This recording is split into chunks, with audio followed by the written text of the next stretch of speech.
Prosiguiendo nuestro programa, el doctor Jorge Schulittel va a presentar a los disertantes del día de hoy.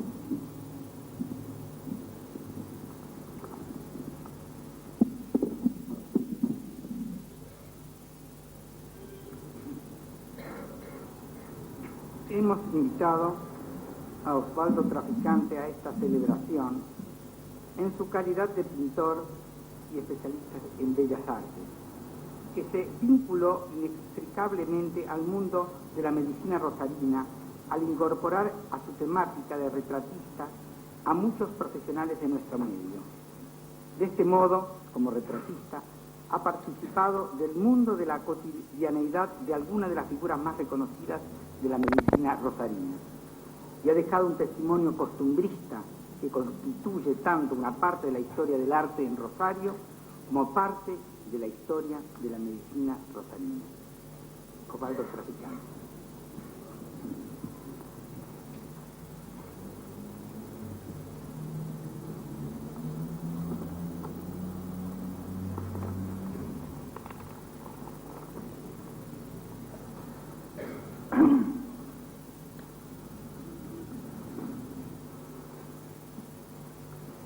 Señoras y señores, quiero aclarar algo con respecto a las conversaciones que mantuve con los médicos que me posaron y que hoy doy a luz.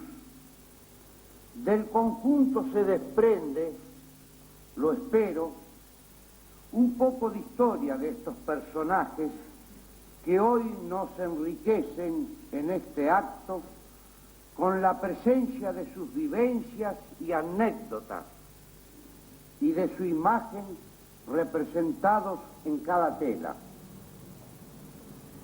La anécdota bien elegida ilumina mejor acerca de la mentalidad de un ser que varios capítulos de psicología diluida. Cuando Hélène Parmelin escribió sobre las intimidades de la vida de Picasso, al igual que George Michel, en pintores y escultores que yo conocí, no trataron en ningún momento de poner en descubierto ciertos aspectos de la vida personal en detrimento de su manera de ser. Muy por el contrario, expresar con su lenguaje propio, su espíritu, su carácter, es muchas veces expresar el alma misma de sus obras.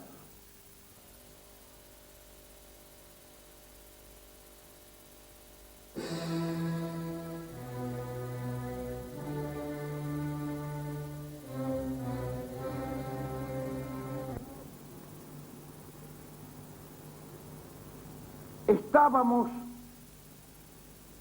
en un atardecer de un día X con el doctor Pineda. A través de la ventana de mi taller vemos pasar al doctor Staffieri. Confieso que a David Staffieri le tenía un poco de temor. Pineda me da ánimo, salgo, lo alcanzo a mitad de cuadra y le digo: doctor, quiero hacerle un retrato. Me mira y me dice: ¿y por qué a mí? No sabía cómo explicarle que él era un médico importante. Quedamos que tal día vendría a mi estudio a las 9 horas.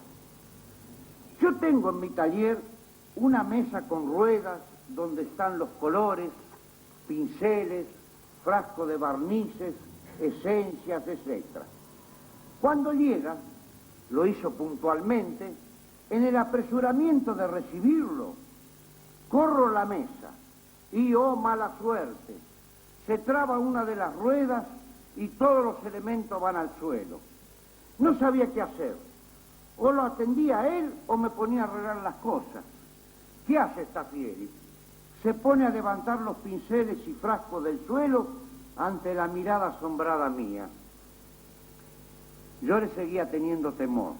No sé si por su estatura o por lo que aparentaba en su aspecto exterior, que no sabía cómo romper el silencio mientras me posaba. En un momento dado protesto porque no podía lograr un músculo de la cara que favorecía el parecido, y me dice: no se preocupe, cuando Miguel Ángel hizo el busto de los Médici, no se inquietó por la fidelidad del parecido, sino que dijo: dentro de 200 años nadie tratará de cotejarlo con la realidad. Lo importante es que perdure como obra de arte. Yo la anécdota la conocía, pero me sirvió para darme estímulo y soltarme para concretar un retrato no conformista. De ahí en más, nuestras conversaciones se orientaron hacia las bellas artes y temas profundos, y con gran sorpresa mía, me asombró su erudición y la sensibilidad de su vida interior. Cuando la ciudad entera le rindió el homenaje que merecía en una cena que se hizo en la Bolsa de Comercio, ofreció la demostración el doctor Tejerina y luego agradeció el doctor Staffieri. Recuerdo que habló de la senectud, con definiciones tan magistrales que aún perduran en mi memoria. Una tarde, estoy en mi taller, era un sábado, y a través de la ventana veo pasar la cabeza de Staffieri. Salgo, quise alcanzarlo como lo hice la primera vez, cuando le pedí que me posara, pero me detuve. Aquella vez lo hice venciendo al temor, ahora me lo impedía el pudor. Staffieri llevaba en la mano una hermosa rosa roca de tallo largo. Volví a mi estudio y antes de seguir pintando pensé para mis adentros: no sé cuál sería el destino de esa flor, pero sí pude asegurar que Staffieri era un romántico.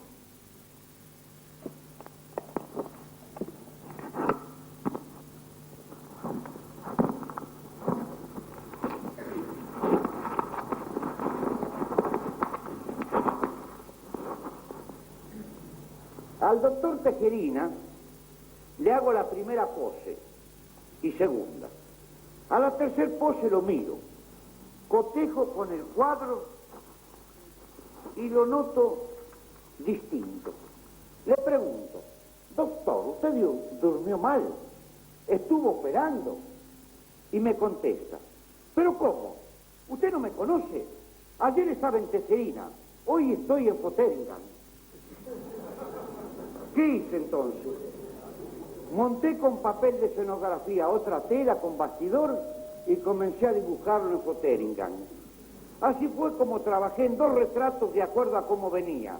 Al final hice un tercero y amalgamé a los 2 anteriores. Un día presencié una operación suya con la finalidad de sacarles algunos apuntes para un mural. Mientras nos están cambiando con los atuendos correspondientes para entrar en la sala de cirugía, le pregunto por la operación. Había escuchado que era algo muy serio. Se trataba de una operación al páncreas que debía hacerle a un médico de Buenos Aires. Y me contestó: usted ocúpese de su dibujo, de la operación corre por mi cuenta. Mientras está operando, se le aflojan los lentes. Él usaba unos anteojos especiales que tenía en la sala continua al quirófano. En el Sanatorio Parque, aparte de la lámpara grande central, había un reflector de pie. ¿Qué hace Tejerina? Sin dejar de operar, se apoya con la cabeza en el barral y se levanta los lentes. Cuando terminó la operación, que duró casi 5 horas, fuimos a cenar. Recuerdo que cuando trajeron la ensalada, los 2 nos servimos de la fuente. Me mira y me dice sonriendo: si estuvieran nuestras esposas, esto no lo podríamos hacer. Esa noche le pregunto cómo había nacido su vocación por la cirugía y me contestó que siendo niño había operado en el campo una hernia a un chancho. José María Fernández venía a las 3:30 después de dar clase en la facultad. Era el único horario que podía. Hablando del cansancio, la hora se prestaba al comentario, me dice: un profesor no debe bostezar nunca en clase para no perder el respeto de sus alumnos. Qué opinión importante para los docentes. A una pregunta que le hice referida a mi carrera artística, opinó que antes de buscar de triunfar en el extranjero, había que consolidarse en el país de origen. Era uno de los médicos que, sin el alarde de su sabiduría, llegaba al enfermo, y en el diálogo que mantuvimos siempre mostró una humildad de sabio. Cuando falleció, le saqué la mascarilla en el cajón. Pablo Borrás. A Pablo Borrás le hice las primeras poses como hacía con todos los médicos. Primero haciendo un estudio de la cara y luego el cuerpo. Él venía con traje de calle. Cuando llegó el momento de hacerle el cuerpo, cayó a posarme con una valija. Yo, con una ingenuidad pueril, le pregunto que si después de posarme se iba de viaje. Todo lo contrario, traía dentro de la valija la chaqueta y el guardapolvo todo almidonado. Cuidaba el detalle hasta en lo más mínimo y en la elegancia en el vestir. Le gustaba hablar mucho de arte. Era un entendido en la materia. Eso sí, era de carácter, de imponerse en lo que decía. Pero al final era agradable conversar con él. Un día vi una paleta mía colgada donde perduraban la luminosidad de los colores secos y me dice: ¿usted quiere un cuadro más hermoso que ese? Me pidió que se la regalara. Oscar Cames. Cuando decidí comenzar estos retratos, tomé en algunos casos, después que tenía el consentimiento que vendrían a posarme, el de espiarlo en el sanatorio u hospital donde actuaban, para identificarlo luego en la tela en la actitud personal de cada uno. Acá me lo veía caminar por los pasillos con los lentes en la mano, en actitud sobria, como queriendo imponer su figura, seguido por los médicos ayudantes. Mientras me posaba hablaba muy poco, pero cuando lo hacía era sencillo. Terminamos conversando de igual a igual. Recuerdo que un día, al terminar una pose, salimos a caminar. No hablamos de pintura ni de medicina, aunque yo esperaba instruirme con alguna conversación relativa a su profesión. Sin embargo, me dijo que había comprado un departamento frente al río y que estaba tranquilo, porque en el lugar que estaba emplazado no le iban a construir ningún edificio para taparle la vista. Esta anécdota me hizo recordar a algo que contó un día Bergson, donde comenta que se encontró con Renan y con Berthelot. He de imaginar, dijo Bergson, que mi atención se aguzó. Dijo, pero los dos ilustres pensadores no hablaron de cosas eternas, sino de los medios de transporte que lo conducían a sus respectivos domicilios.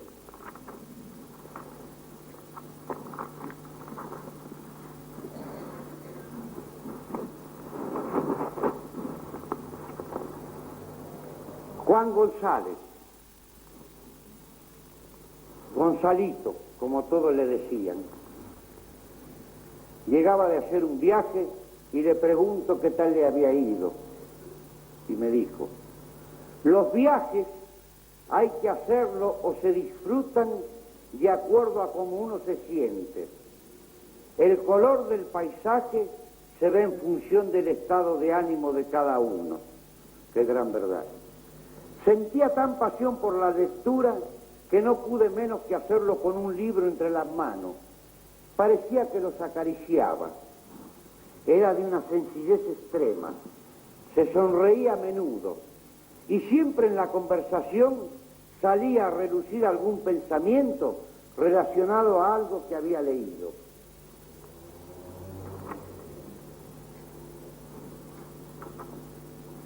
Doctor Julio Aceval. Cuando pensé en la pose que debía representarlo, no dudé en hacerlo sentado, en actitud de meditación, como si estuviese nutriendo sus pensamientos de una vida interior. Cuando me decidí a pintar sus manos, pensé en lo que Stefan Zweig relata en 24 horas de la vida de una mujer. No cabía duda, tenía que darle una expresión cabal a sus manos, las manos de un gran cirujano. Doctor Pedro Figueroa Casa era el prototipo del médico amable, un hombre de una gran sensibilidad humana y artística y de una profunda fe cristiana.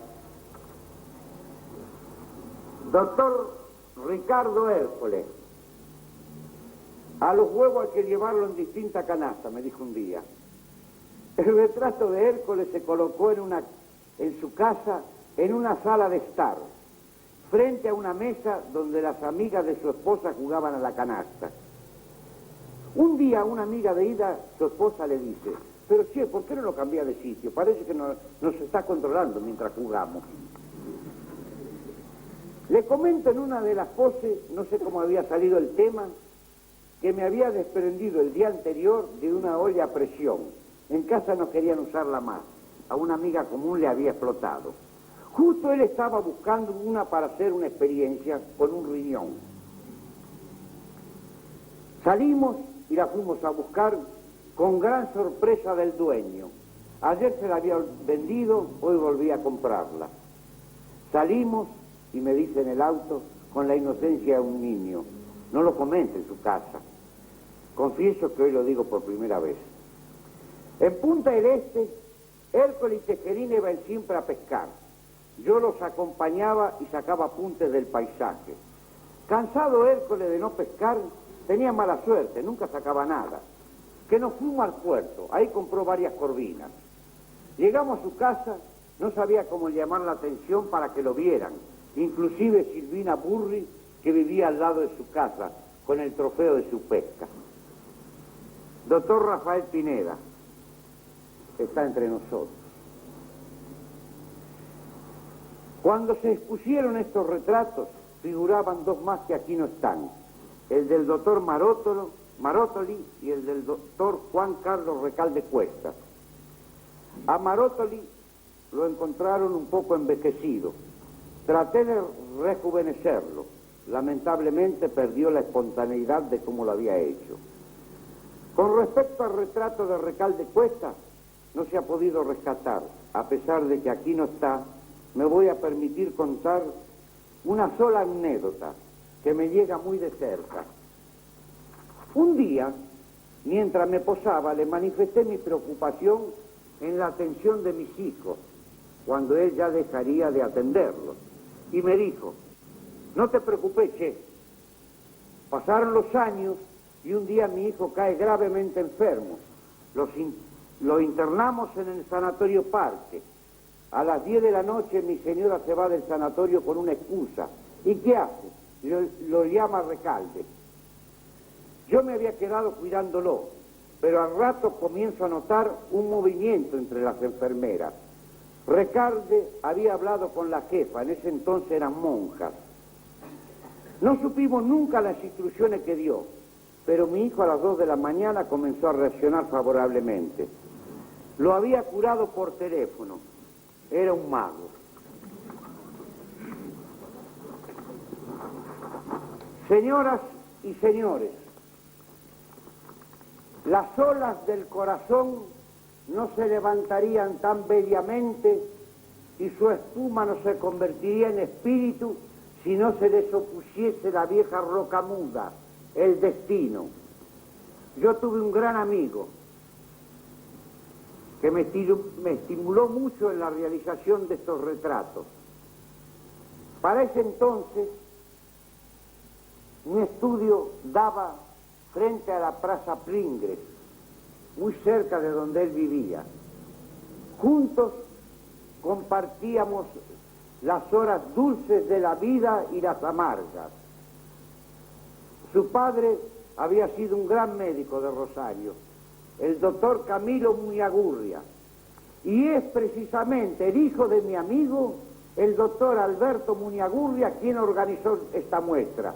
Sin duda, una obra del destino. Muchas gracias.